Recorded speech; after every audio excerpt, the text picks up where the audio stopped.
Gimana, sudah bisa dimulai ya perkuliahan? Boleh Pak. Halo? Iya Pak. Boleh Pak. Iya Pak, monggo Pak. Gimana suara saya? Oke.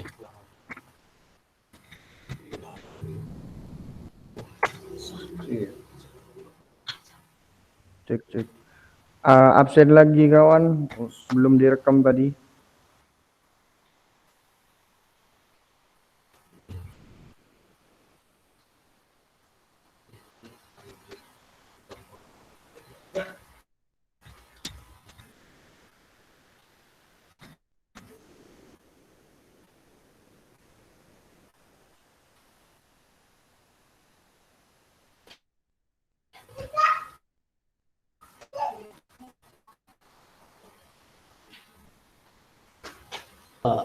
Sehubungan dengan pertanyaan yang kemarin itu.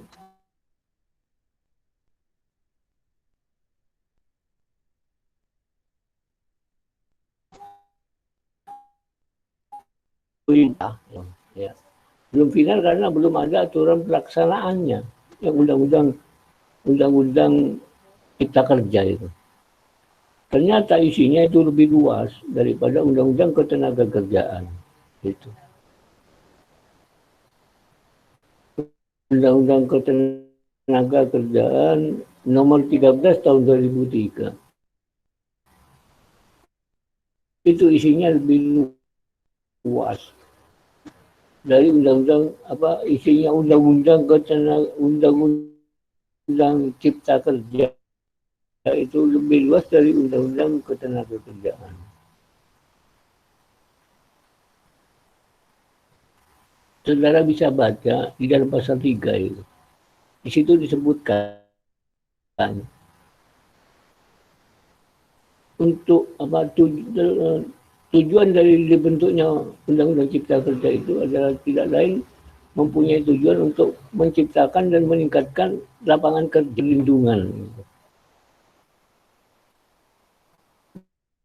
dan lain sebagainya. Intinya itu penyerapan tenaga kerja.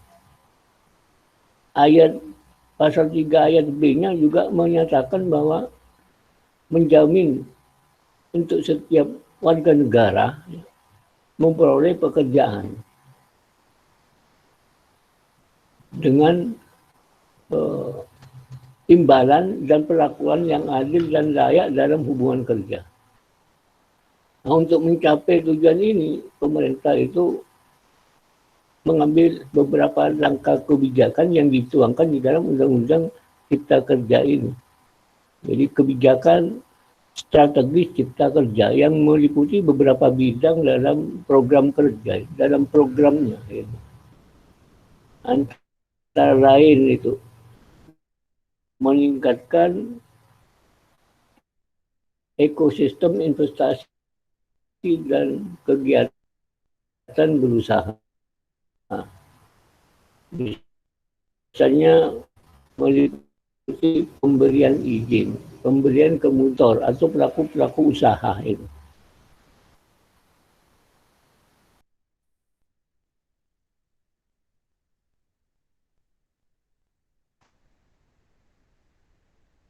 Tengahnya membuka usahanya. Itu yang saya baca itu. Kebijakan di dalam ketenagakerjaan itu menyangkut di samping penyerapan tenaga kerja juga mengembangkan masalah kinerja bagi penyedia jasa. Kemudian mengembangkan kontrak kerja konstruksi itu.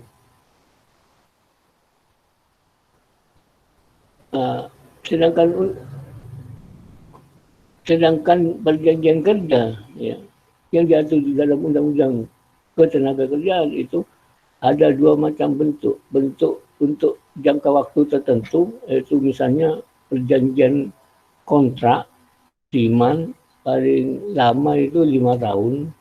Kemudian untuk jangka waktu tidak tertentu untuk karyawan yang tetap.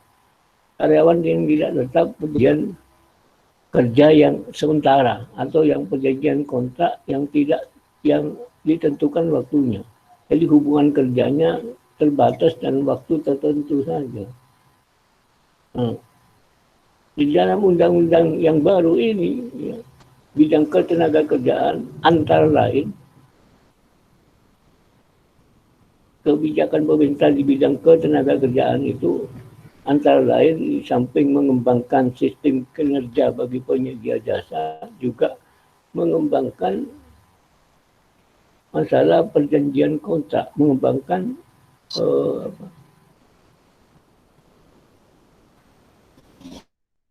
kontrak kerja. Jadi mengembangkan sistem kontrak kerja. Ya.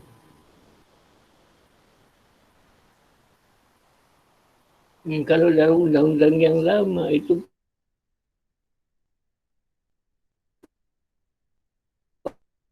paling lama antara 5 tahun. Kalau ini belum apa namanya istilahnya.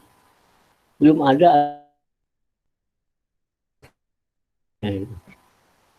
Yang jelas dalam undang-undang kerjaan yang baru, itu kalau dibandingkan dengan yang lama, undang-undang kalau saya simpulkan masalah penyerapan tenaga kerja, ini yang di bidang ketenaga kerjaan, kemudahan penyerapan tenaga kerja, termasuk perlindungan bagi tenaga kerja. Tapi perlindungan untuk para pekerja yang diatur dalam undang-undang ketenaga kerjaan yang lama ini sudah jelas. Misalnya boleh memberikan upah di bawah standar minimum. Kemudian perlindungan mengenai jam kerja sudah jelas. Gitu. Kemudian juga masalah hak-hak yang bersifat normatif lainnya. Itu kayak tunjangan hari raya sudah jelas. Jaminan sosial tenaga kerja itu sudah jelas. Ya. Dan dapat dirasakan oleh para pekerja. Ya.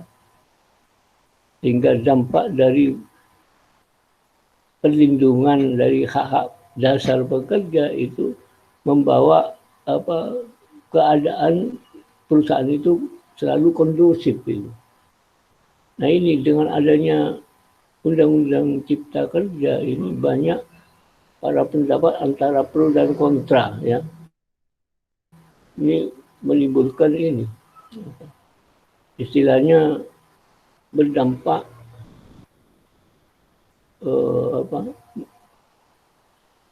undang-undang yang baru ini masih dalam sengketa, ya, dan masih dalam sengketa karena banyak kejadian-kejadian yang diwujudkan dengan demo, ya, dan lain sebagainya dengan lahirnya Undang-Undang Cipta Kerja yang baru.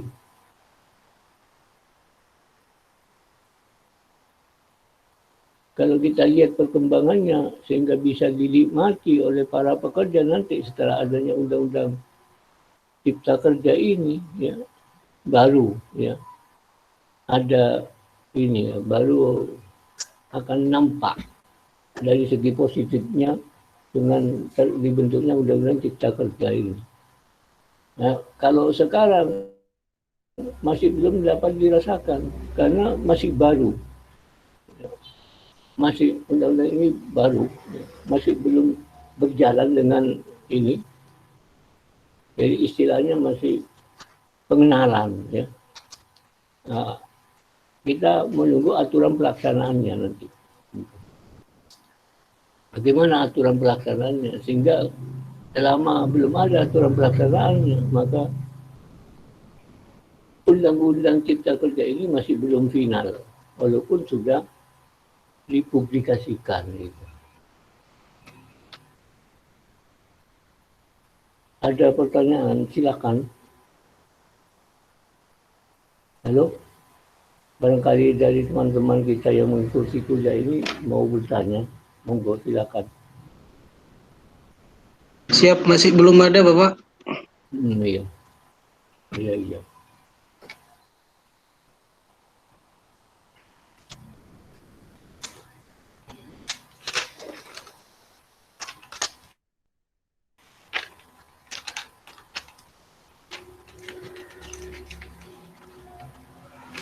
Jadi kalau kita melihat ya, tujuan dari dibentuknya undang-undang cipta kerja ini, pertama ya,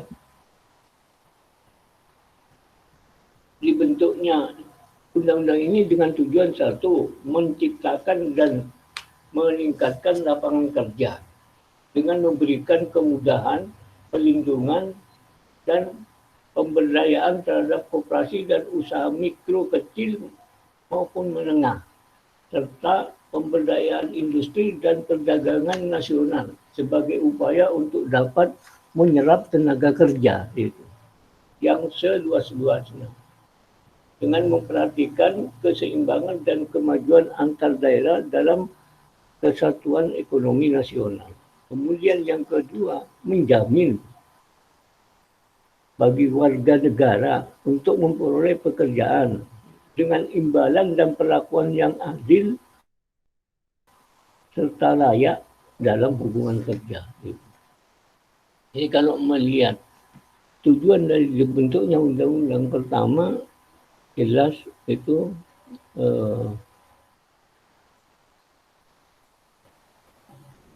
yang paling nampak adalah penyerapan tenaga kerja. Kemudian perlindungan bagi tenaga kerja. Tetapi isi dari undang-undang cipta kerja ini lebih luas daripada tidak hanya menyangkut masalah ketenaga kerjaan saja, tetapi di luar, ya, di luar ketenaga kerjaan. Saudara bisa membaca tentang bab 4-nya di dalam Undang-Undang Cipta Kerja yang mengatur tentang ketenaga kerjaan. Itu bisa dibaca. Namun kita sambil menunggu aturan pelaksanaannya. Kalau selama aturan pelaksanaan ini belum turun ya, maka undang-undang ketenaga kerjaan ini hanya sekedar undang-undang, tapi kalau ada aturan pelaksanaannya maka baru kita akan lebih banyak tahu ya kalau sudah aturan pelaksanaannya ini sudah turun. Untuk melaksanakan tujuan ini pemerintah banyak mengambil langkah-langkah kebijakan yang diatur di dalam Undang-Undang Cipta Kerja ini. Langkah-langkah kebijakan strategis Cipta Kerja itu banyak meliputi beberapa aspek. Jadi terutama meliputi peningkatan ekosistem industri dan kegiatan berusaha. Ini menyangkut masalah perizinan, ya. Termasuk juga untuk para pelaku usaha itu, untuk para investor itu. Kemudian langkah kedua kebijakan dari pemerintah itu di bidang ketenaga kerjaan. Itu antara lain bagaimana menyerap tenaga kerja yang sebanyak-banyaknya. Sehingga dengan diciptakannya undang-undang ini, ya, di undang-undang cipta kerja ini paling tidak dapat menekan angka tingkat TKI yang bekerja ke luar negeri itu. Nah, kemudian yang ketiga dalam aspek kemudahan, perlindungan serta pemberdayaan koperasi dan usaha mikro, kecil dan menengah ini. Ya, termasuk juga perlindungan para pekerja, itu. Kemudahan mengurus perizinan itu. Kemudian yang ketiga, yang keempat masalah kemudahan berusaha. Ini menyangkut masalah permodalan. Ini pemerintah akan membantu modal ya, terutama memberikan fasilitas ya yang berupa permodalan yang berbentuk fisik, misalnya tanah-tanah dengan hak guna usaha yang terlantar itu akan didistribusikan kepada investor atau kepada masyarakat. Bisa dengan pendistribusian tanah-tanah yang berasal dari hak GO yang terlantar, hak guna usaha yang terlantar, ini bisa didistribusikan kepada investor untuk dikelola, dikembangkan. Atau untuk para pemilik modal. Jadi pemerintah membantu pengelolaan, menyediakan tanah untuk pengelolaan tanah dan sebagainya. Termasuk pengelolaan yang berkaitan dengan perizinan.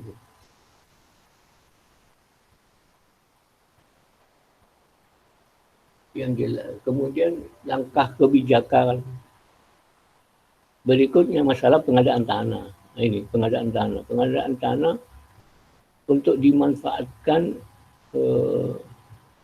dalam pengelolaan pengadaan tanah.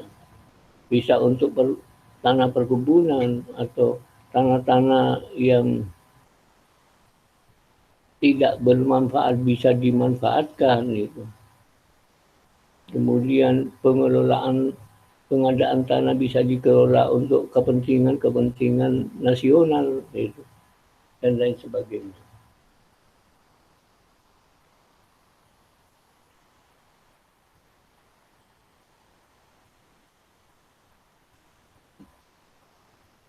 Jadi langkah-langkah kebijakan pemerintah yang dituangkan di dalam Undang-Undang Cipta Kerja ini, Undang-Undang Cipta Kerja, ya. Saudara bisa lihat pasal 4-nya itu. Di situ ada beberapa kebijakan pemerintah yang diatur dan dituangkan di dalam Undang-Undang Cipta Kerja. Sedangkan ruang lingkup dari Undang-Undang Cipta Kerja ini ya meliputi beberapa batasan. Pertama, meliputi peningkatan ekosistem investasi dan kegiatan berusaha. Kemudian yang kedua, dalam ruang lingkup ketenaga kerjaan.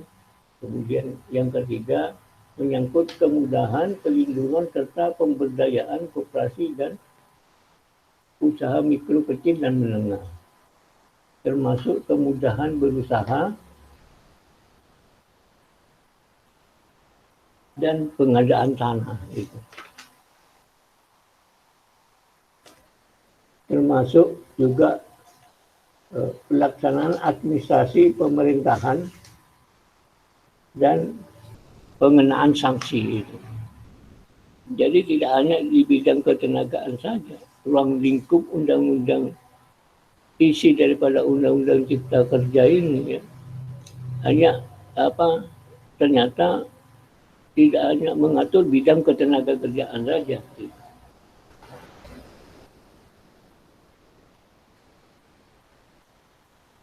Namun undang-undang ini masih belum final karena belum ada aturan pelaksanaannya. Aturan pelaksanaannya bagaimana? Ini kita masih belum tahu. Ya. Cuma sementara kita tetap berpegang teguh kepada undang-undang yang lama, Undang-Undang Ketenaga Kerjaan yang lama. Yaitu Undang-Undang Nomor 13 Tahun 2003 dan terkait dengan Undang-Undang Nomor 2 Tahun 2004 tentang penyelesaian hubungan industrial. Kalau Undang-Undang Cipta Kerja ini di bidang ketenaga kerjaan itu tetap menggunakan perselisihan sengketa itu di luar pengadilan itu. Tetapi kalau undang-undang yang lama, penyelesaian sengketa atau yang disebut dengan perselisihan hubungan industrial itu diselesaikan oleh ada dua cara penyelesaian. Penyelesaian di luar pengadilan hubungan industrial dan penyelesaian melalui pengadilan hubungan industrial. Sedangkan di undang-undang Cipta Kerja yang baru ini tidak jelas itu. Kalau ada perselisihan sengketa itu. Di luar pengadilan itu lembaga apa saja yang menyelesaikan. Tapi kalau undang-undang yang lama, ini jelas. Ada 4 lembaga di luar penyelesaian pengadilan hubungan industrial. Pertama, lembaga bipartit. Yang kedua, lembaga mediasi atau lembaga alternatif dalam perselisihan hubungan industrial itu lembaga mediasi atau memilih lembaga konsiliasi. Nah, kalau menyangkut masalah perselisihan kepentingan itu bisa juga memilih lembaga arbitrase. Jadi ada 4 macam perselisihan dalam hubungan industrial. Perselisihan, ya, antaranya perselisihan hak, perselisihan kepentingan, perselisihan PHK dan perselisihan antar serikat pekerja. Dalam Undang-Undang Nomor 2 Tahun 2004, perselisihan yang mempunyai kewenangan menyelesaikan perselisihan hak itu hanya seorang mediator atau lembaga mediasi. Sedangkan lembaga mediasi itu tidak berhak menyelesaikan kewenangan perselisihan hak ini. Tetapi kalau sudah menyangkut perselisihan kepentingan, para pihak itu setelah menyelesaikan perselisihan yang di tingkat bipartit belum selesai, maka akan dilanjut ke kantor Disnaker dan setelah dibaca macamnya perselisihan, misalnya perselisihan kepentingan, para pihak disuruh memilih apakah akan diselesaikan oleh seorang mediator ataupun seorang konsiliator atau seorang arbiter. Karena penyelesaian perselisihan kepentingan ini semuanya mempunyai kewenangan. Baik seorang mediator maupun seorang konsiliator ataupun arbiter. Sama-sama mempunyai kewenangan. Kemudian kalau yang dipilih misalnya seorang arbiter, maka putusan dari arbiter bersifat final juga. Jadi bersifat final ini tidak ada upaya hukum lagi. Yang pertama, kalau yang dipilih seorang arbiter, maka para pihak akan dipanggil dan mengisi perjanjian, perjanjian arbitrase. Kemudian setelah mengisi dan menandatangani, isinya antara lain para pihak itu taat dan tunduk serta sepakat atas putusan arbiter antara lain itu. Nah, setelah mengisi dalam perjanjian arbitrase itu baru mereka dipanggil untuk musyawarah. Setelah musyawarah selesai, maka akan digelar dalam putusan arbiter. Kemudian setelah diputus oleh arbiter, maka tidak ada upaya hukum lagi. Jadi tidak ada upaya hukum lagi ke tingkat pengadilan hubungan industrial, baik melalui tingkat PN maupun tingkat mahkamah. Di tingkat pengadilan hubungan industrial hanya ada 2 pengadilan.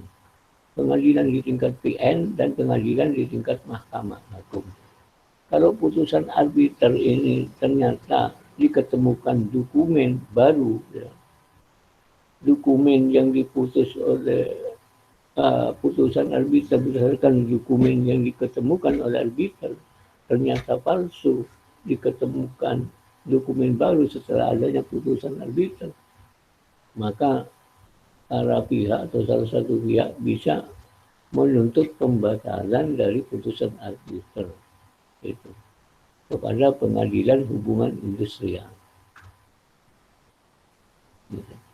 Jadi pengadilan hubungan industrial itu berwenang memutus pembatalan putusan arbiter. Kalau ternyata diketemukan dokumen palsu. Sedangkan putusan konsiliator ataupun mediator yang dipilih misalnya dalam alternatif penyelesaian itu putusannya hanya bersifat anjuran, artinya tidak mengikat. Setelah hasil musyawarah tidak sepakat misalnya dari sidang mediasi atau sidang konsiliasi yang dipilih misalnya, maka seorang mediator yang dipilih atau konsiliator yang dipilih mengeluarkan surat anjuran yang harus ditandatangani. Jadi kalau tidak sepakat dari putusan arbiter, ya tidak ada masalah, masih bisa berlanjut ada upaya hukum ke tingkat pengadilan hubungan industrial. Tapi dalam undang-undang Cipta Kerja ini, Cipta Kerja yang baru, tidak dijelaskan itu bagaimana cara penyelesaiannya, hanya disinggung penyelesaian sengketanya itu melalui di luar pengadilan. Tapi lembaga apa yang menyelesaikan tidak dijelaskan, tidak jelas itu, tidak jelas. Nah, kita ketemunya nanti setelah ada aturan pelaksanaan. Setelah ada aturan pelaksanaan dari Undang-Undang Cipta Kerja.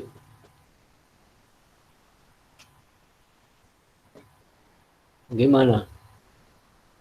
Ada pertanyaan? Monggo silakan. Tak apa-apa, tanyakan.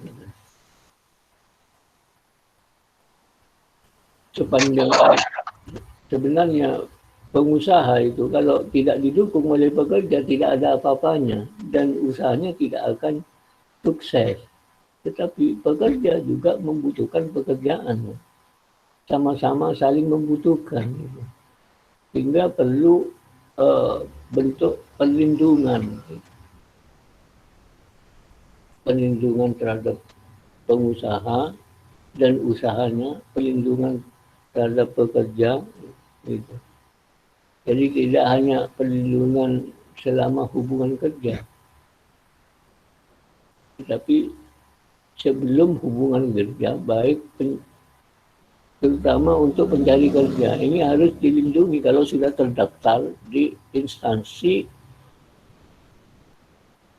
ketenaga kerjaan yang berwenang. Gitu. Artinya harus terdaftar di instansi yang bertanggung jawab di bidang ketenaga kerjaan. Jadi bentuk-bentuk perlindungan itu tidak hanya selama mempunyai hubungan kerja, tetapi sebelum hubungan kerja dan selama hubungan kerja sampai berakhirnya hubungan kerja. Namun hubungan kerja hanya dibatasi dengan kontrak kerja itu. Jadi salah satunya hanya disinggung masalah kontrak kerja itu.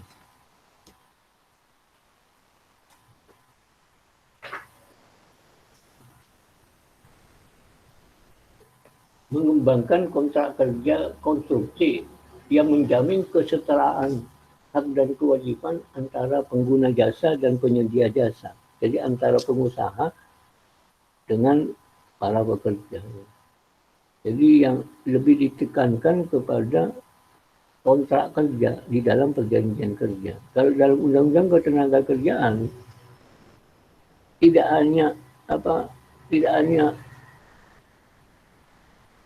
pembuatan kontrak kerja dalam hubungan kerja yang terbatas, tetapi untuk waktu tidak tertentu bagi karyawan tetap.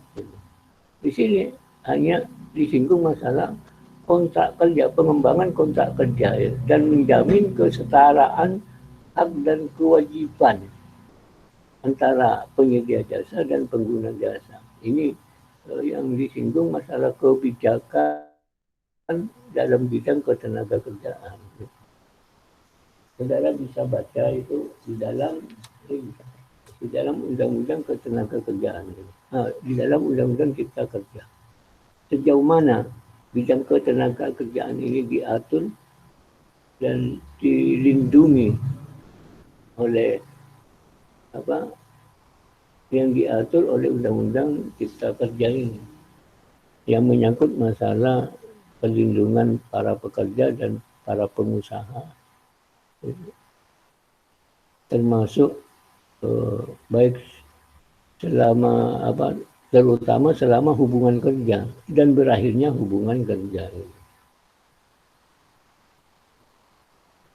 Halo, gimana suara saya? Silakan kalau saudara mau tanya, nggak apa-apa, tanya. Mohon izin Bapak bertanya. Iya, monggo, silakan. Terkait dengan perusahaan ini Bapak. Iya.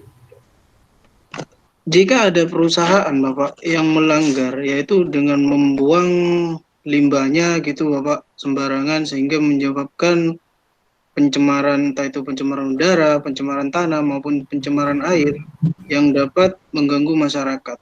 Nah, masyarakat di sini sudah melaporkan ke pihak yang berwenang. Pertanyaan saya Pak, bagaimana jika pihak yang berwenang itu membiarkan laporan kami Bapak sebagai masyarakat atau tidak ada tindak lanjut Bapak? Bagaimana itu Pak? Terima kasih Pak. Terima kasih. Itu bisa kalau tidak ada tindak lanjut dari pejabat, bisa menuntut itu langsung ke pengadilan. Ini karena ya di dalam syarat sahnya perjanjian kerja ya, itu sudah ditekankan di sana mengenai objek dalam perjanjian kerja, artinya perjanjian pekerjaan yang diperjanjikan tidak boleh bertentangan dengan undang-undang. Misalnya, saya menandatangani perjanjian kerja. Kemudian saya ditempatkan di bagian pembuangan limbah. Ternyata setelah saya tanda tangani membawa akibat hukum. Artinya menyebutkan hak dan kewajiban. Kewajiban saya laksanakan, ternyata saya bagian pembuangan limbah misalnya.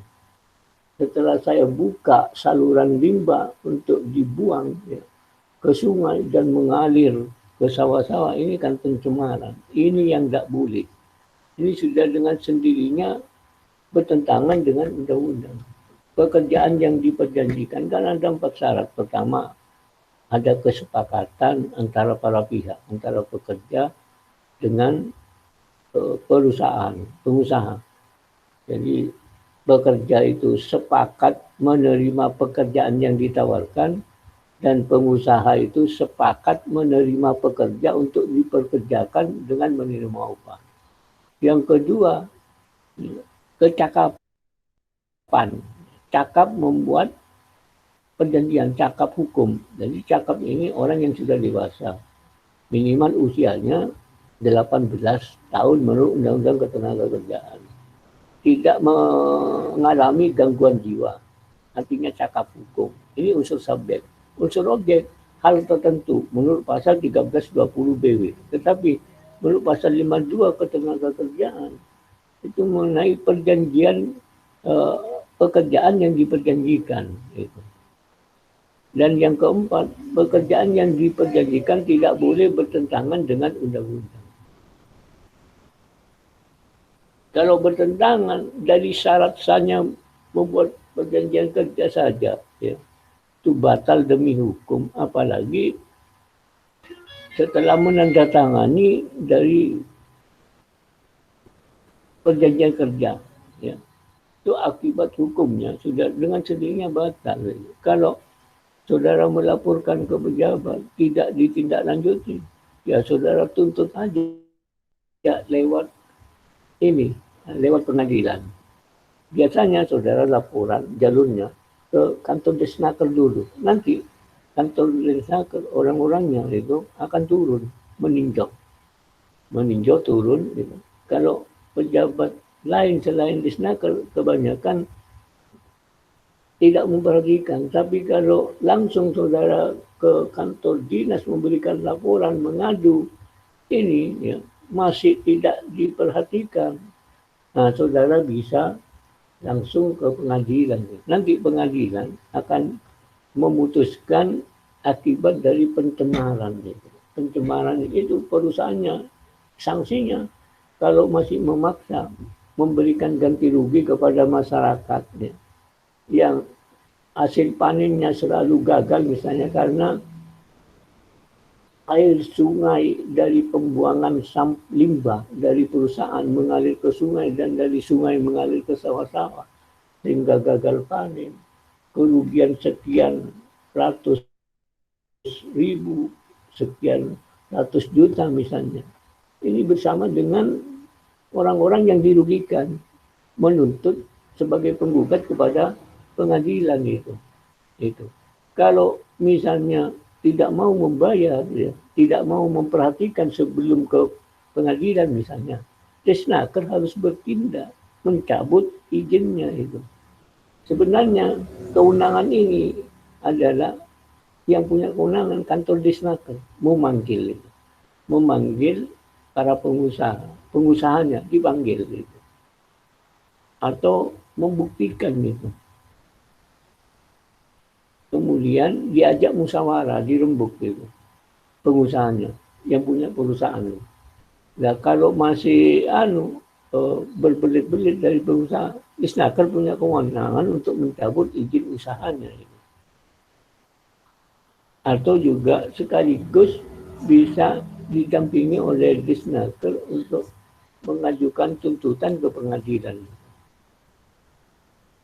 Itu jalan satu-satunya, jalan terakhir, penyelesaian yang terakhir sudah. Bukan lagi penyelesaian di luar pengadilan hubungan industrial, tetapi ini peradilan umum pun bisa itu. Ini bukan masalah perselisihan hubungan industrial lagi, tetapi merupakan sengketa sudah. Jadi kasus. Ya, kasus ini kewenangannya pengadilan negeri nanti yang memutus itu. Jadi bisa ke pengadilan negeri itu. Jangan ke pengadilan hubungan industrial lagi. Gitu. Langsung ke pengadilan negeri. Pengadilan negeri mempunyai kewenangan karena kasusnya ini di luar perselisihan hubungan industrial. Gitu. Kalau kasus perselisihan hubungan industrial mencakup meliputi antara pekerja dengan pengusaha. Tapi ini kasusnya lain, pengusaha dengan masyarakat sekitarnya. Artinya pembuangan limbah berdampak negatif, pencemaran lingkungan. Ini masyarakat yang dirugikan. Sehingga kewenangan pengadilan lah yang berhak memutus dalam penyelesaian kasus ini. Bukan lagi masuk perselisihan hubungan industrial, tapi di luar. Kalau masalahnya itu antara pekerja dengan pengusaha, itu masalah hubungan industrial.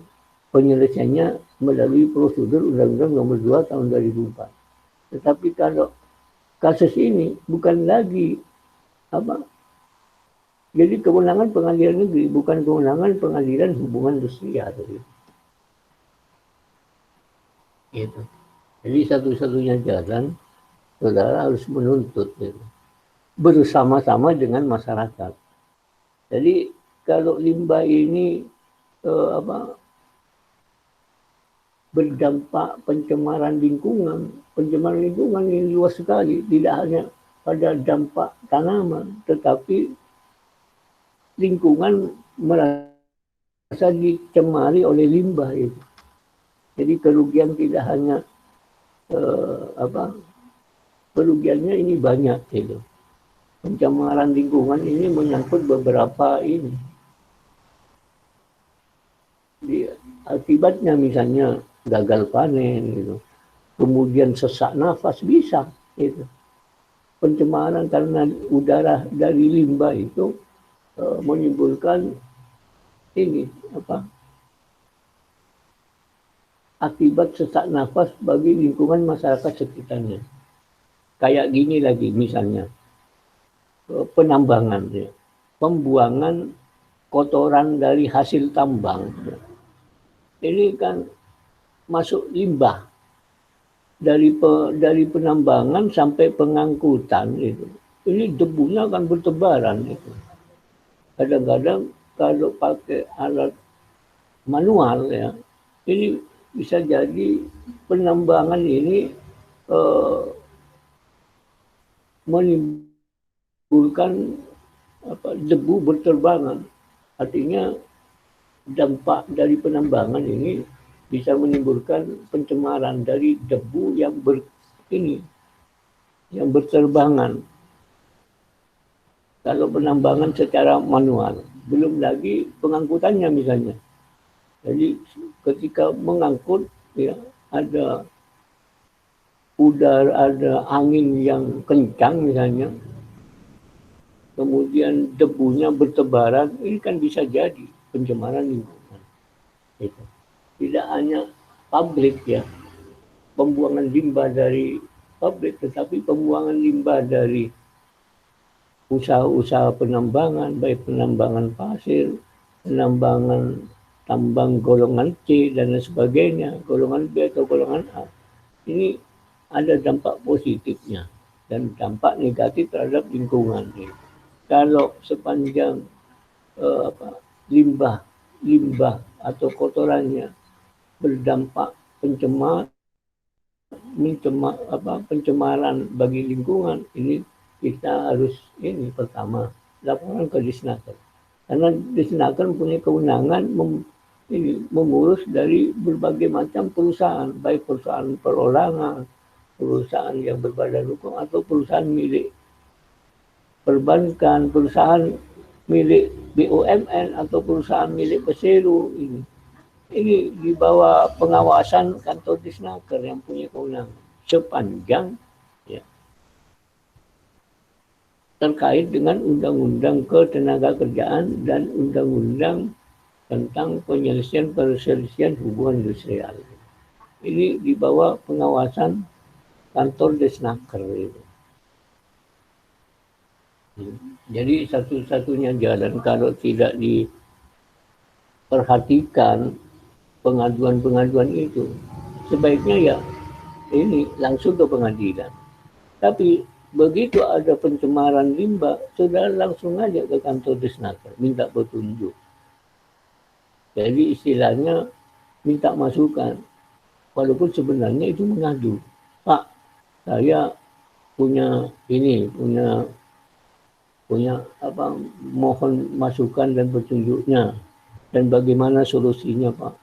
Ada perusahaan ini ternyata limbahnya dibuang ke sungai dan berdampak negatif bagi lingkungan, pencemaran lingkungan. Nanti kan mesti ditinjau dengan Disnaker ke lokasi. Setelah itu akan dipanggil itu dan akan diberikan arahan. Kalau masih cuek pengusaha ini, nanti akan dicabut izin usahanya. Kalau masih tetap tidak diperhatikan oleh pengusaha atau oleh perusahaan, ini langsung aja saudara minta arahan dan petunjuk dari kantor Disnaker. Paling tidak saudara diberi jalan untuk menuntut ke pengadilan. Nanti itu didukung oleh orang-orang dari Disnaker. Kalau ke pengadilan itu memang paling tepat sekali. Setelah saudara minta masukan dan petunjuk kepada orang-orang Disnaker, terutama yang mempunyai kewenangan, kepada pejabat Disnaker itu. Kepala Disnaker paling tidak. Di Disnaker ada bagian hubungan industrial, bisa langsung kepada kabak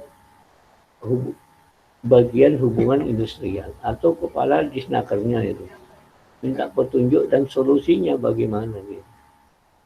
Itu. Jalan satu-satunya kalau lewat Disnaker masih belum berhasil, ya langsung ke pengadilan gitu.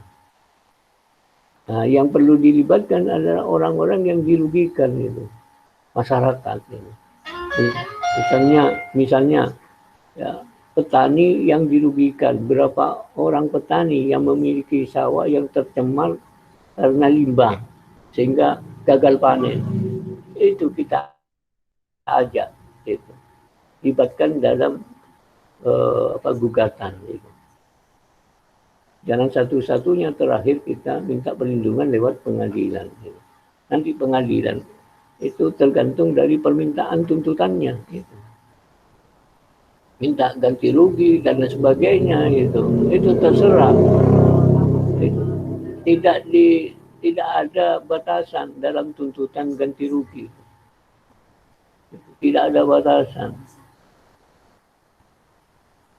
Itu tergantung kepada ini penggugat nanti. Jadi bukan lagi kewenangan pengadilan hubungan industrial, tetapi kewenangan dari peradilan umum. Kita bisa menuntut ke pengadilan negeri. Itu jawaban dari saya. Ya. Sementara itu, masalah itu jawaban dari saya. Terus barangkali ada pertanyaan lain, monggo silakan, tidak apa-apa. Tapi ingat ya, dalam perjanjian kerja yang ditandatangani oleh pekerja, ternyata ya ditaruh di bagian pekerjaan yang dilarang oleh undang-undang itu dengan sendirinya batal demi hukum sudah. Dengan sendirinya itu batal. Misalnya saja, mohon maaf, pekerja yang menandatangani ditaruh bagian obat-obatan. Ternyata obat, tapi tidak tahu obat apa yang diproduksi itu di bagian obat-obatan, di bagian kimia. Misalnya obat yang terlarang, pekerjanya tidak tahu. Ini jelas batal demi hukum dengan sendirinya. Gitu. Kalau ketahuan, ini kena sanksi pidana. Perusahaannya, bukan pekerjanya itu. Karena pekerjanya tidak tahu bagian obat-obatan apa, obat apa ini yang saya produksi ini. Misalnya tidak tahu. Ya tidak apa-apa, tapi dengan sendirinya sudah syarat-syaratnya membuat perjanjian ini sudah batal. Karena pekerjaan yang diberikan itu ternyata bertentangan dengan undang-undang. Misalnya obat terlarang diproduksi, ini jelas ini bertentangan dengan undang-undang.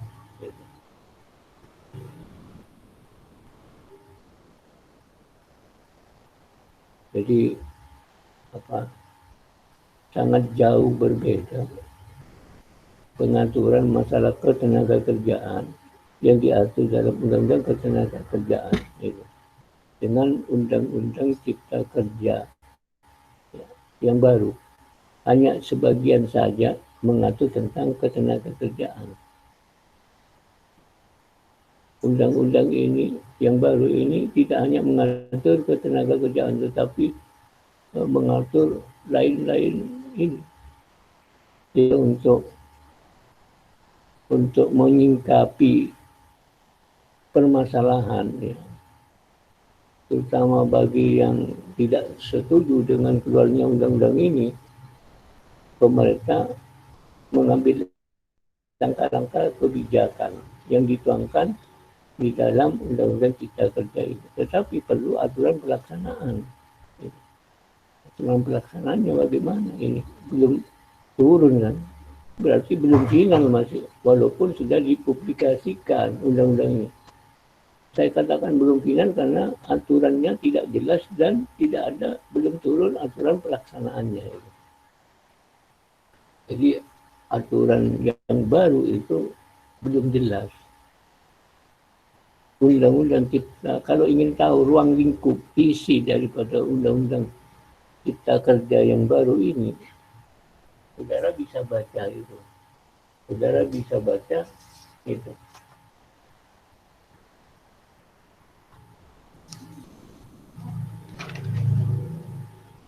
Di dalam pasal 5 itu, di dalam pasal 5 undang-undang cipta kerja itu. Di sana jelas mengenai ruang lingkup dari isi undang-undang cipta kerja yang baru. Antara lain mengatur dan terbatas pada peningkatan ekosistem investasi dan kegiatan berusaha. Yang kedua, bidang ketenagakerjaan. Yang ketiga, mengenai kemudahan perlindungan atau pemberdayaan koperasi dan usaha mikro, kecil, dan menengah. Kemudian terbatas kepada kemudahan berusaha. Kemudahan berusaha menyangkut masalah modal. Jadi bagi investor misalnya, bagi pelaku usaha untuk membuka lapangan usaha yang baru, ini bisa. Artinya pemerintah memberikan fasilitas modal yang bersifat di dalam hal pengadaan tanah. Misalnya hak guna usaha yang terlantar, ya. Hak guna usaha, hak DO yang terlantar ini bisa didistribusikan kepada masyarakat atau kepada investor atau kepada masyarakat. Bisa dimanfaatkan, bisa dikelola. Gitu. Ini ruang lingkupnya, termasuk juga pengadaan tanah. Jadi tidak hanya di bidang ketenagakerjaan saja. Nah, kemudian sejauh mana batasan-batasan ini dalam aturan pelaksanaannya? Karena masih belum keluar aturan pelaksanaan sehingga tidak jelas. Gitu. Dan saya katakan walaupun ini sudah dipublikasikan, tapi masih belum final. Karena di antaranya salah satunya masih belum ada aturan pelaksanaan. Oke, ada pertanyaan lain silahkan kalau ada. Gitu. Ya. Dari teman-teman kita yang hadir pada malam ini, monggo kalau ada pertanyaan silakan tanya.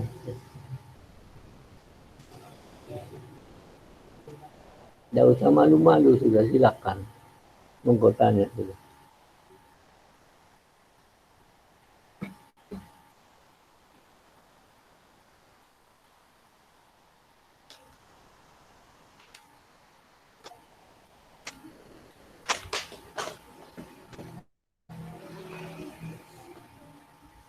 Langkah-langkah kebijakan dari pemerintah, saya ulang ya, langkah-langkah dari kebijakan pemerintah dalam menyikapi permasalahan untuk mencapai tujuan terbentuknya Undang-Undang Cipta Kerja ini terkait dengan bidang ketenagakerjaan. Ini ada beberapa langkah. Pertama, menyangkut masalah pengembangan sistem pemilihan penyedia jasa dalam penyelenggaraan usaha konstruksi. Kemudian yang kedua, mengembangkan kontrak kerja konstruksi yang menjamin kesetaraan hak dan kewajiban antara penyedia jasa dan pengguna jasa. Kemudian yang ketiga, mendorong digunakan alternatif penyelesaian sengketa penyelenggaraan jasa konstruksi di luar pengadilan. Ini yang dimaksud di luar pengadilan yang mana dan lembaga apa, ini masih belum jelas. Oleh karena itu kita belum tahu selama belum ada aturan pelaksanaan. Kemudian yang terakhir adalah mengembangkan sistem kinerja penyedia jasa dalam penyelenggaraan jasa konstruksi. Jadi langkah-langkah kebijakan yang diambil oleh pemerintah yang dituangkan di dalam aturan Undang-Undang Cipta Kerja ini ya, di bidang ketenagakerjaan hanya sebatas apa yang baru saya sampaikan. Oke, saya mohon maaf pertemuan saya akhiri sekian dulu. Kalau ada pertanyaan, oke. Saya akhiri. Assalamualaikum warahmatullahi wabarakatuh. Waalaikumsalam warahmatullahi wabarakatuh. Waalaikumsalam warahmatullahi wabarakatuh. Kehadiran saudara. Kita ketemu lagi pada pertemuan minggu depan. Oke. Ya, Pak. Oke.